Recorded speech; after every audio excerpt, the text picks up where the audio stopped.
everybody, it's Emily at Arg Schooling, and today I'm going to be doing my favorite video of the year. We're going to be talking about my favorite books of 2021.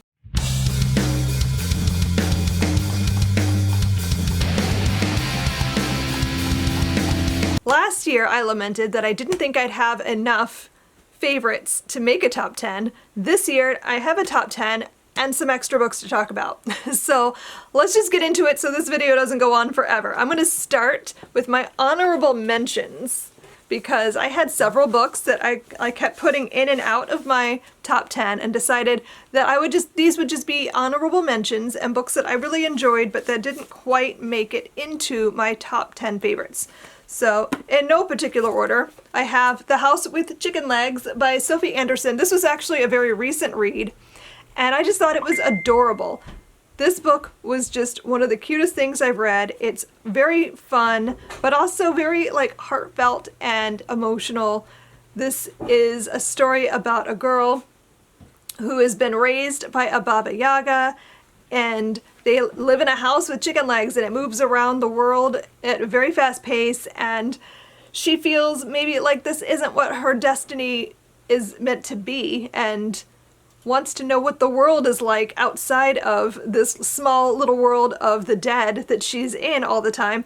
And so I don't want to get more into it than that, but this book was really great and I loved it. I have two other middle grade titles to talk about. At the beginning of 2021, I did a video that I will link somewhere, either up here or in the description, where I read the Sybil's finalists in the middle grade section, and I thought these both were really excellent stories. First, I have From the Desk of Zoe Washington by Janae Marks. This is a story about a girl who is trying to learn about the criminal justice system because she believes her father was wrongly imprisoned and wants to find a way to help him get out of jail. This book sounds like it would be really dark and sad, but it was actually really fun and cute. And she's also a baker and she loves to bake. And so there's a whole element of the story with that. So it's a really great story. The other one I have is Fighting Words by Kimberly Brubaker Bradley. Now this one was a little bit more on the sad and kind of dark side because it's about sexual abuse, but it was also beautifully written and a very powerful story, I think. So I would highly recommend picking that up. I have The Final Girls Support Group by Grady Hendrix. This kept going in and out of my top 10, and I was just on the fence about it being there, and so I finally decided this makes honorable mention instead. So this is a really fun story, dedicated to a love for slasher films. We're following Lynette Tarkington, who is a survivor of a massacre, and her support group of other women who are all survivors, and it's like an alternate universe where each of these massacres was a real event, and there are now a whole bunch of slasher movies that are based on these women's lives, and so the story revolves around the fact that they're all being killed off one by one, and Lynette is trying to figure out who the culprit is that is trying to kill them all. So it's like a slasher within a slasher. And I don't know, I just thought this was a lot of fun. And then the last honorable mention I have is The Lost Apothecary by Sarah Penner. I read this again last month, I think, and I thought this was just a really great story. I really enjoyed the dual timelines. I liked all of the perspectives. There's 3 different perspectives we were reading from. 2 of them are in the late 1700s. One of them is modern day. And I really thought going in that I was going to despise the modern day storyline because I just wanted to be in the historic time period, but I actually really enjoyed all of it. So I thought this was very well done.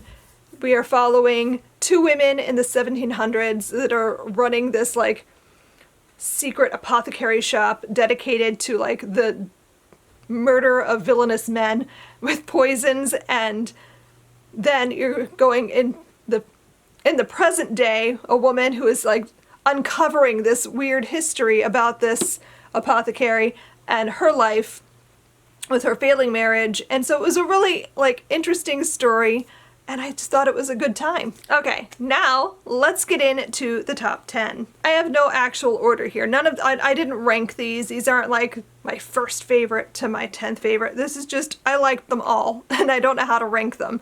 So we're just gonna go right into it. The first book I want to talk about is Smoke It's in Your Eyes and Other Lessons from the Crematory by Caitlin Doughty. I listened to this as an audiobook. This was the very first audiobook I've ever listened to all the way through.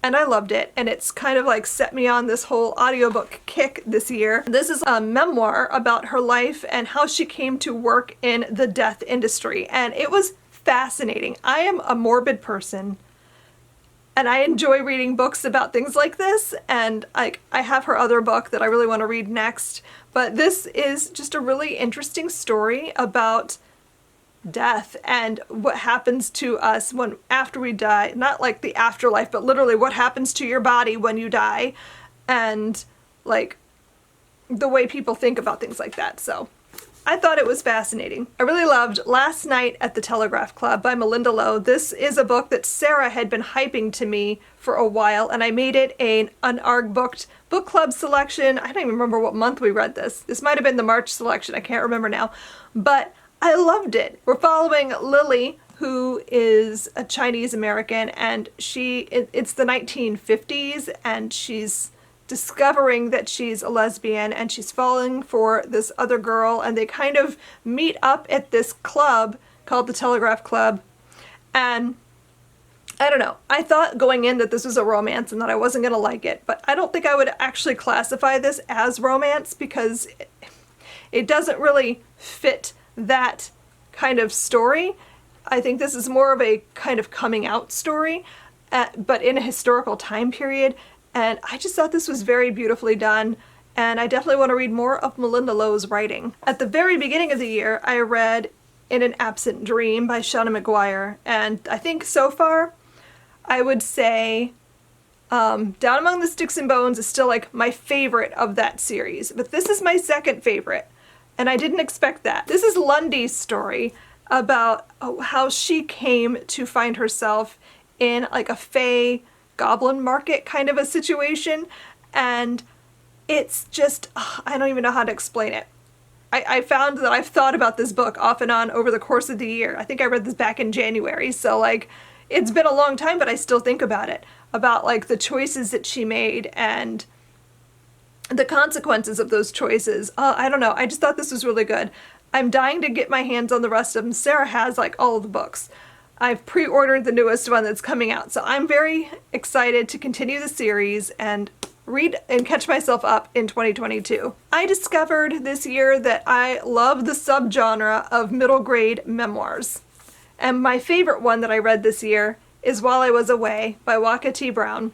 This book was just fantastic. I devoured it. I think I read this whole thing over like the course of 2 sittings because I just like could not stop reading.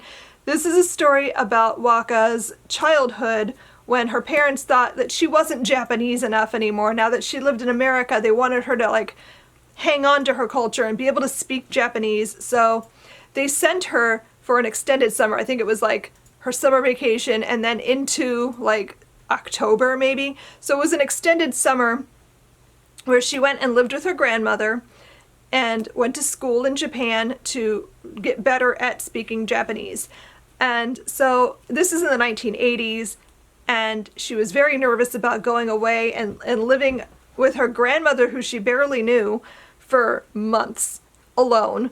But the relationship she builds with her grandmother over the course of the story, and learning how to be herself in a new culture, in a place that is unfamiliar. I just thought this story was wonderful, and I want to read more things like this. I also read Displacement by Kiku Hughes, another sort of memoir, but not quite. This is a story about the author's grandmother and her time in the internment camps during World War II. This story was really interesting. This is a graphic novel too, by the way, and I thought it was very beautiful and really well done. Basically, we're following her as she's having these like episodes where she goes back in time and Sometimes she goes back and she's there for 5 minutes and then she's back in her normal time. But at some point she's staying in the past for months and months at a time. And she's being sent back in time to the internment camps. And she's sort of not with her grandmother, but in the same camp as her grandmother, and she can see her and what's happening. And it's just a very interesting story about generational trauma and how this event affected her whole family line, and I just thought it was very beautifully done. I read the Hunger Games trilogy, I should say reread the Hunger Games trilogy for like maybe the 4th or 5th time. I'm not sure how many times I've actually read it, but this time was exciting because I read them with Regina, my 12-year-old.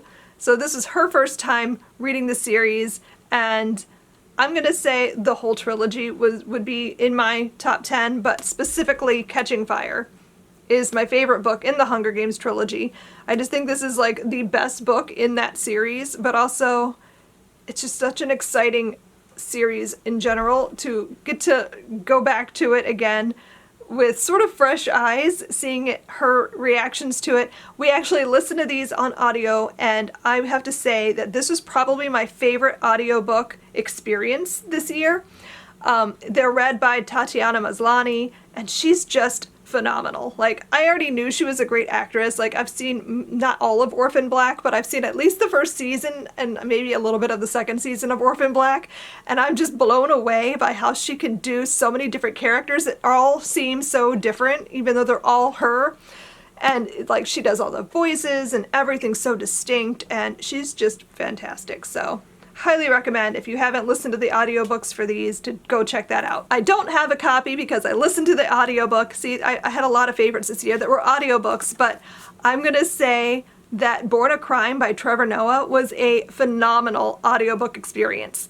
I was so interested to read this because I've heard so many people talk about it, and I don't think I've read very much that was set in South Africa anyway. I think I've maybe read like one middle grade title. So I was really interested to read about his experiences growing up there, and I was not disappointed. It's both funny and emotional and like, I don't know. I just loved it. I could not stop listening. So highly recommend that as well. If you haven't listened to that book on audio, that's probably the best way to go about that story, is the audiobook, because he reads it himself. So it's like he's just like hanging out and telling you stories about his childhood and his family, and I just thought it was amazing. Okay, we're down to my last 3 titles.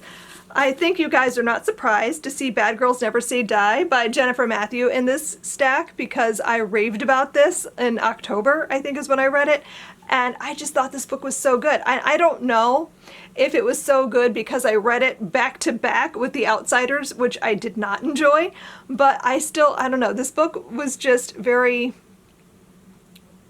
much the kind of story that I love. We're following Evie, and she's like this sort of, I don't want to say she's naive, but she's a little bit on the naive side, and she's following this pack of popular girls who are all bad girls, and over the course of the story, she's kind of understanding what does it actually mean to be a bad girl in that society, in that time, in the 1960s. What is a bad girl? What does that mean?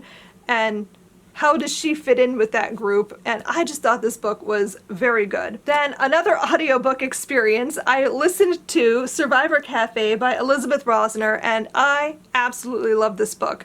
This is nonfiction, and I'd say it's a memoir, but it's not exactly a memoir because she's talking about her parents' experiences with the Holocaust, but also she's talking about other people's experiences with various genocides like Hiroshima and Rwanda and various different ones over history, Cambodia. So she's talking about like not just their experience, but like how it affects their children and grandchildren going forward. Like how the basic idea of the story is, how do we deal with the fact that we don't want people to forget, while we also are experiencing the survivors of these events are starting to die off. Like, how do we prevent this from happening again and tell their stories without traumatizing them more, because some of these people who survived don't want to talk about it. They can't bring themselves to go back and relive it, while others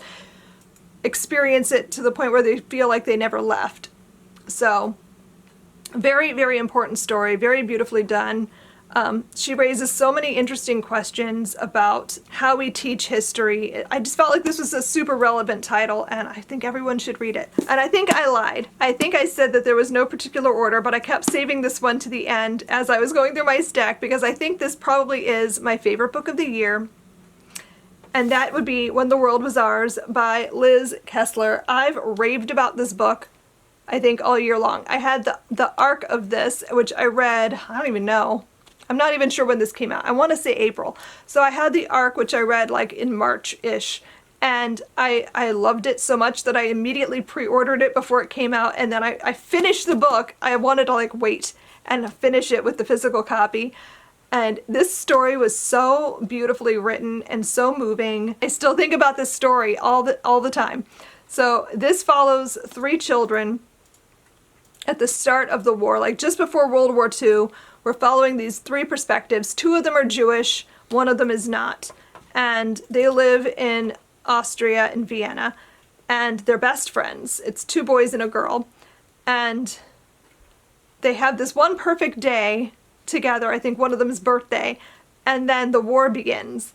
And everyone goes in different directions. I'm not going to go into it because I don't want to give anything away, but they all kind of go their separate journeys during the war, and you get to see like different perspectives of what this was like for different people. And she based the story around her grandfather, but also like imagining what would the alternate have been, like what if this had happened instead, and so this story, it made me cry. I'm still like, I'm getting a little bit emotional just talking about it, but this was just a beautiful story. This is a YA book. I got confused. I thought this was middle grade, but it's not, because by like midway through the book, they're all teenagers. So for the majority of the story, they're teenagers, but they do start out as like 11 or 10-year-olds. So it's not middle grade though. I definitely would not give this to a child younger than say 12. Because it is kind of harrowing in parts. So these are my top 10 favorites. Actually, this is my top 9 because I don't have a copy of Born a Crime because I just listened to the audio. So these are my favorite books of the year. I'm excited to see what ends up in my favorites in 2022. I have a lot of things I want to get to this year. Maybe I'll make a video about books I really want to read in 2022. So what were your favorite books of 2021? Let me know down below in the comments. What's your absolute favorite read of the year? I'd love to hear about it. Thanks for watching, and I'll see you guys next time. Happy reading. Bye.